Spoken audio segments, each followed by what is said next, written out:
Hello, everyone. Welcome to Extra Talk. Today we have a very special Extra Talk session with Papimento. We already know Papimento, but we have a special guest, James Rowe. Hello. Hi, James. Welcome. For the ones that are watching us, James, let me introduce you, of course. If I miss anything, let me know. James, you are a football writer, a football interviewer as well. You write articles. You're also occasionally asked for podcasts, even radio stations like Talk Sports. So when you actually came to us and asked us, you know what, I would like to also share my opinion here and there about Ajax, but maybe also about other stuff, we were very excited to accept. And we're happy to have you on the channel right now. Thank you very much. Yes, for people that don't know me, I've been interviewing professional players and managers for more than 4 years now, and I've been very fortunate to speak to the likes of Jamie Carragher, Graham Potter of Brighton, Simon Barker of the PFA, and also Dutch players and managers being based in the country of the Netherlands, in Amsterdam, which is very special. So it's nice to kind of put myself in the shop window a little bit, and it's nice to always embark on different podcasts. So thanks for having me. We're thrilled, basically. So let's start, because we don't have a lot of time, and we have a lot of questions to ask you as well. Not even only about Ajax. Of course, we will talk about Ajax. But let me start by saying this. Yesterday, we had a press conference with Mark Rutte, of course, about the corona, which impacts also the national football here in the Netherlands. There will be no fans allowed, which was predictable for us. How, just out of curiosity, because maybe it wasn't said before, but you also very much pay attention to the English football, and you also follow a lot of things there. Absolutely. I'm born and raised in the UK. I emigrated to the Netherlands nearly 15 years ago now. But obviously, being born in London, my whole family are Arsenal supporters. It was actually Ajax against Arsenal back in 2003 that first brought me to the Netherlands and literally changed my life, because I emigrated here 2 years later. So, very much a British football fan, an English football fan, and always like to keep my finger on the pulse. That was a draw, right? That was a 0-0 draw. And in the words of my grandfather, you went all that way for a 0-0 draw. All right, perfect.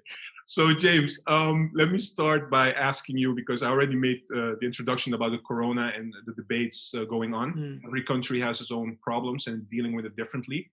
We just want to know your take, because you've been following a little bit more closely the English football. How are teams in the Premier League dealing with this, and what is the FA doing about it? Well, the FA... How does it differ also from what we're doing right here in the Netherlands? Well, first and foremost, we have 91 professional clubs, 91. And during the height of the corona outbreak, I spoke to the Assistant Chief Executive, Simon Barker, and he said to me that the main goal is to make sure that as many clubs as possible, hopefully, literally all 91, are still in existence by the end of the corona pandemic. And you see with the 4 divisions how the Premier League is spending millions on what can be seen in some cases as average footballers. Not all of them, but a lot of money is being wasted at the expense of the youth academy, where here in the Netherlands, for example, the youth academy, especially with a club like Ajax, is the lifeblood of the club. As one door closes, another one opens. But we haven't got that far yet. And so with the Premier League and the Championship in particular, the Championship is also made up of teams that half of them are hell-bent on promotion. You saw Nottingham Forest sacking their manager, I think, after only about 4 to 5 games. And massive club as well, by the way.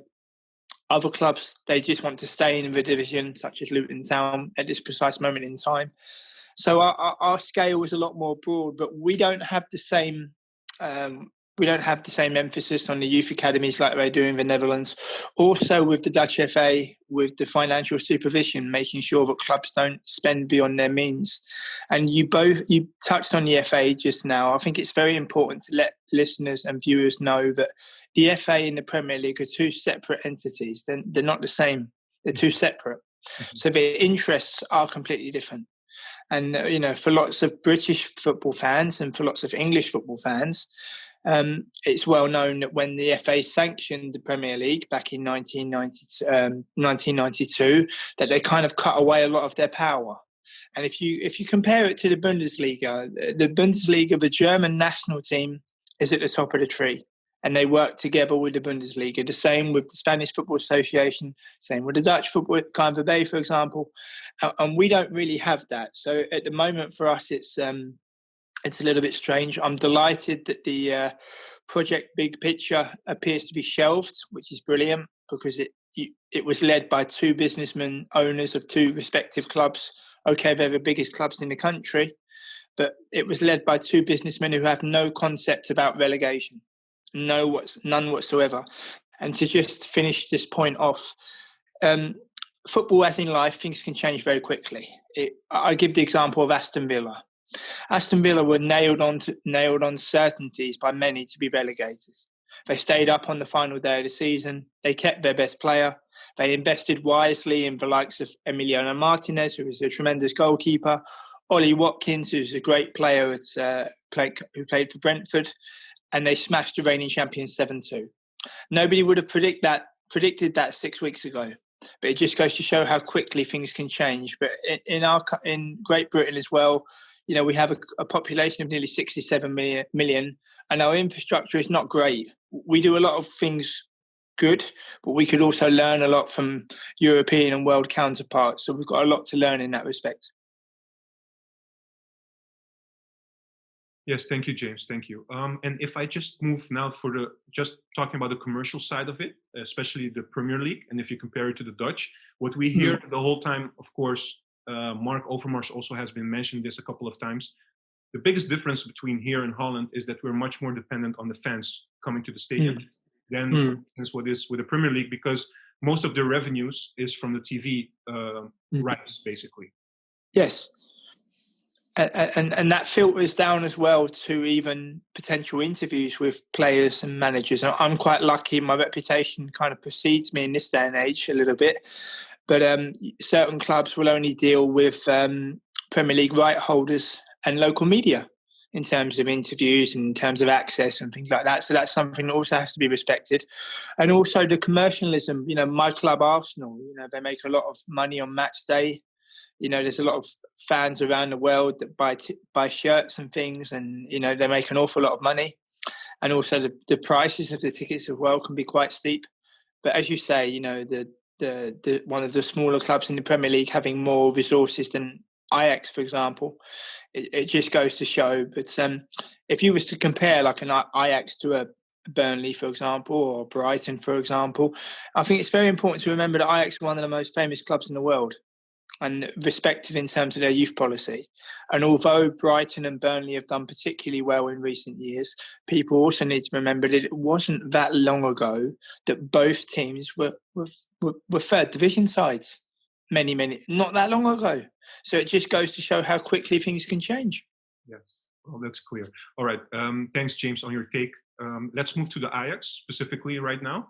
So we're right now in international break. We're shooting this basically on a Wednesday. I think the Dutch football team is playing against Italy in a bit. But moving forward to the weekend, Ajax will play Heerenveen, and then of course Champions League campaign will start off with a game against Liverpool. Let me give Pimento a little bit of the floor as well, so he doesn't feel jaded. No, that's fine. I do have some questions for James as well, but sure. Just let me ask you one question, Pimento, and James also you, but I will start with Pimento. So there have been discussions here a lot about Ten Hag's choices. This is something regular now, happening a couple of times, especially his choices on the midfield, but also putting Tadic on the left wing, etc., etc. Now, we had the first set of games prior to the international break. We just started the season, but now the second run will be a little bit more decisive in terms of how the season will look like, because we also have Champions League games. And everybody's a little bit nervous in terms of the fans, but also there has been critics about old football players on TV, media, etc. Everybody questioning the tactics and also the positioning of the players. Do you guys think we are right now on a crossroad, basically, that will maybe define our season going into these games? Pimento. Well, let's start with why I think everybody is still concerned. Ajax didn't get a proper form yet. 2 games we ended with 10 men. We lost the game against Groningen. Now, I did see the interview of Ten Hag saying, Kudus was injured, and one game, Gravenberg was injured, so I couldn't really play with my ideal midfield. I get that, but also they have Klaassen now, so he has more options. And the biggest question mark for me is still, Juan, why Martinez is not even being considered anymore on the midfield, and why only as a left back or left central back. I don't even know why he's being used, but for somebody that was basically the stabilizing factor for us last year, he's on the bench now. The one of the pretty important guys of last year is just on the bench, and that's something I don't know. That's sad for me. So I hope Ten Hag makes some good choices. I would like to see a midfield like Klaassen, maybe 6, Kudus and Gravenberg next to each other, because we shouldn't forget we are Ajax. If the board already considers this a bridging year, then use the youth and don't fall back too much on the older guys. Make sure you're building the right team for next year.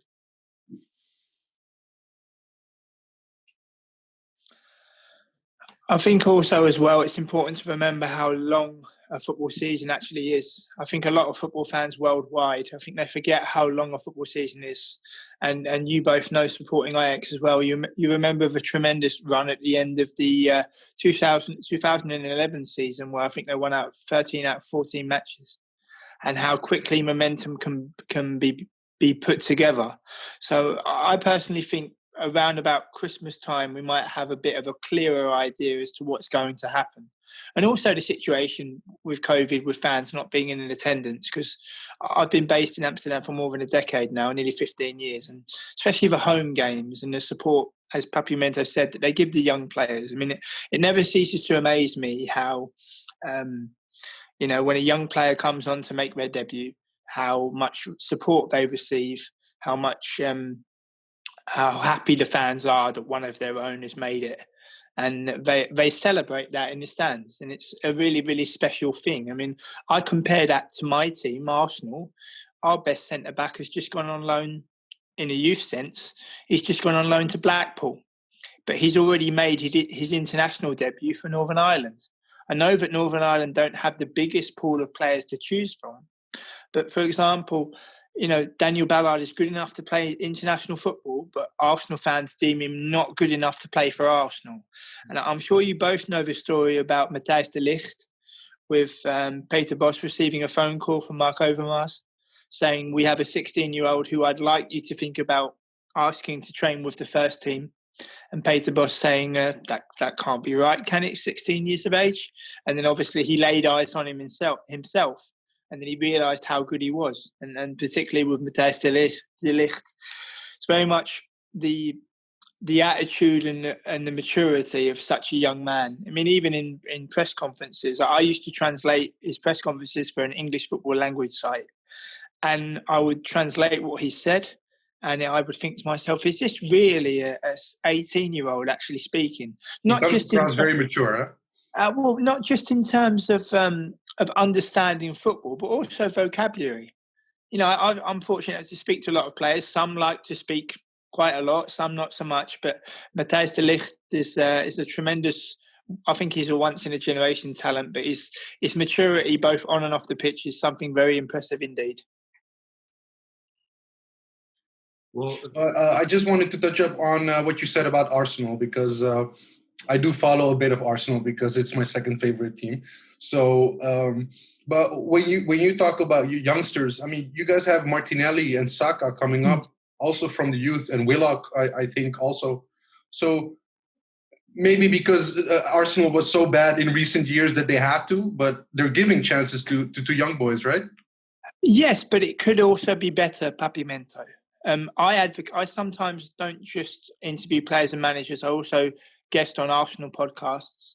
And before the transfer window opened, I advocated going through our youth setup with a fine-tooth comb, and the players that are ready and that are good enough, give them a pathway to the squad, give them a pathway to the first team. Arsenal decided to spend 30 million euros on Gabriel to to the happiness of the fan base, who are quite young and a little bit overzealous. I put out a tweet when Gabriel signed that this now blocks the path for Mark McGuinness, who's gone on loan to Ipswich, and Daniel Ballard, who's now gone on loan to Blackpool. They're both above 2 meters, 6 foot tall, physically very imposing, both good enough to play for Arsenal. And I was making the point that, people talk about Gabriel, but before he had that good season at Lille, he played for Dynamo Zagreb and Troyes. And then all of a sudden he's good enough to play for Arsenal. Arsenal are spending a lot of money on wages with the likes of Willian, Aubameyang, Partey and Ozil for another season. I wonder, without Champions League football, if these wages are sustainable. And the sad fact is, for me, I've been supporting the club for more than 30 years. And the last 9 seasons, I've been privileged to fly from Amsterdam to return to the UK to watch my team play. It's a great privilege. And I know it's not going to last forever. And I just think that a lot of Arsenal fans, particularly the younger fans, they judge a player on their price tag, not on their previous. And I've spoken to players, guys, where a transfer has made their career and also broke their career. And I think younger fans, particularly Arsenal fans, they don't understand what happens to a player's welfare when they don't play. Like Zach Medley, for example, another young defender. Under Unai Emery, he was playing European football for Arsenal and was on the bench for Premier League games. He's now on loan at Gillingham. What must be going through his head to be on the bench against Leicester away, to play European football in the Europa League for Arsenal, and then all of a sudden you're playing for Gillingham? And I think a lot of Arsenal fans, sadly, it's as if buying is the only solution. Where if you look into the stalwarts and some of the greatest players in Arsenal's history, the likes of Tony Adams, David Rocastle, David O'Leary, these were homegrown players. These were brought through our own system. And naturally, we've had some fantastic, amazing players that will come from abroad.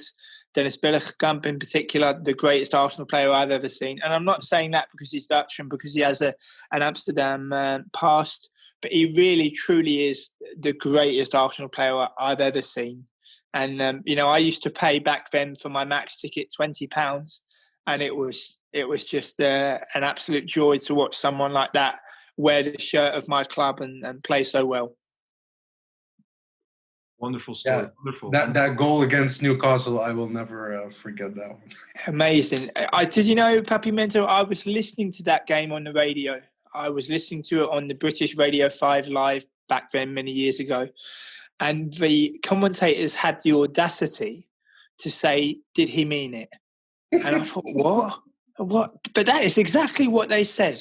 And a lot of Arsenal fans, they say about Thierry Henry being the best, but they forget how many assists Dennis gave to Thierry Henry. They forget 11 years of loyalty. I still find it very strange that he didn't play a part in the Champions League final. There's an Arsenal Legends documentary on the Arsenal YouTube channel about Dennis Bergkamp, and it kind of moved me in a way, where the greatest Arsenal players, my favourite Arsenal players, and it's funny because I used to listen to him speak English, and then when you hear him speak his mother tongue, it makes even more sense. So just a very, very special talent who I'm very proud to have seen play for my club. I agree. Guys, just taking it away right now, just to talk about Ajax, of everything. We talked about a couple of things.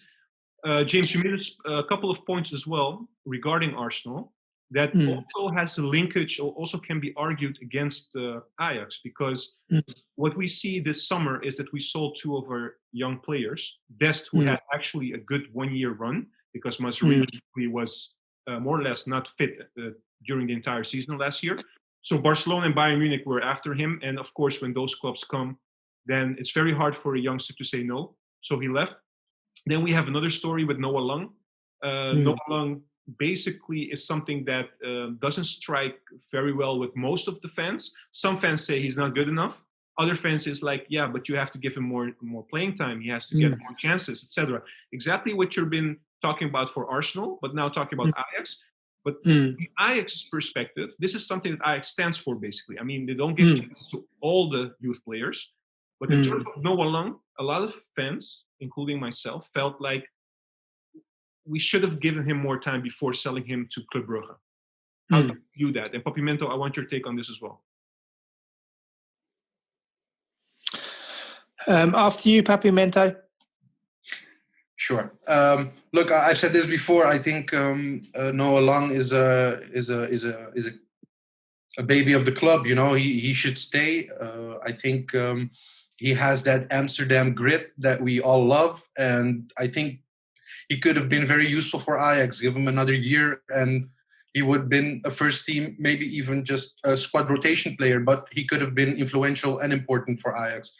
So that's my my personal opinion. I do think Ajax is going in a different direction in a sense of a more experienced player, and because they want to achieve more in the Champions League, so they are giving more experienced players the first team role, and it's kind of having an effect on the youth. I mean, Klaassen is evident of that for me, but it's also something we needed. So let's see what Ten Hag does. Because for me, the way he's substituting his first team, that it's not all right with me yet, and that's something I just have to see the upcoming games. I think for me personally, the choices of the two players in particular, obviously one is quite obvious. You know, as Juan rightly says, you know, it's very difficult to turn down Bayern Munich or Barcelona, but the most important thing is that you have to play. You have to play. You need to have a solid regular run of playing regular games. You know, to go from being a regular in the Eredivisie and playing for Ajax and then being on the bench. You know, it's not something which is can be fruitful to your career, and also with Club Brugge as well. You know, Anderlecht are the biggest club in Belgium, and I was reminded a little bit of Daily Sinkgraven, where he signed for Bayer Leverkusen, where you know he's gone to a very, very good league, a very good club, and it was a good choice. But I think in the case of Noah Lang, you wonder who's surrounding him and advising him that Club Brugge are not a poor club. They've definitely got something about them, you know. But I thought it was a little bit of a strange choice in all honesty. Maybe he has the security of playing every week, James, and that's maybe the most possibly. Yeah, no, I fully agree. But the levels between the Belgian league, for example, and the Dutch league, they're quite similar. They're not. It's not something which is going to kind of really push you on. You know, whereas if you was to go to a Bundesliga or some Dutch players even go to championship clubs, the second division below the Premier League. You know, so I know you can't always go to the same places, but I think if he'd maybe just waited a little bit longer, and as Juan says, if he'd have received more of a chance, then that step up in the future could have been even more fruitful. But as I've learned the last 4 years in particular, when speaking to players and managers, timing is everything. The timing is everything in football in terms of arriving at a club, a manager arriving at a club. It reminds me of when I spoke to Alexander Butner. I spoke to him. He's now playing for New England Revolution in the United States. And he was telling me about coming through the youth setup at Vitesse. And John van der Brom, current Utrecht manager, was at the club. And Butner used to play in the midfield. And it was John van der Brom that said to him, I'm going to play you left back. And his career literally took off and went on to become a Premier League winner. So that's what it is about the timing of a manager coming in and seeing something that the player doesn't necessarily see himself. So that's also something very important and something that you need to factor in. Like Wenger with Thierry Henry at the striker position.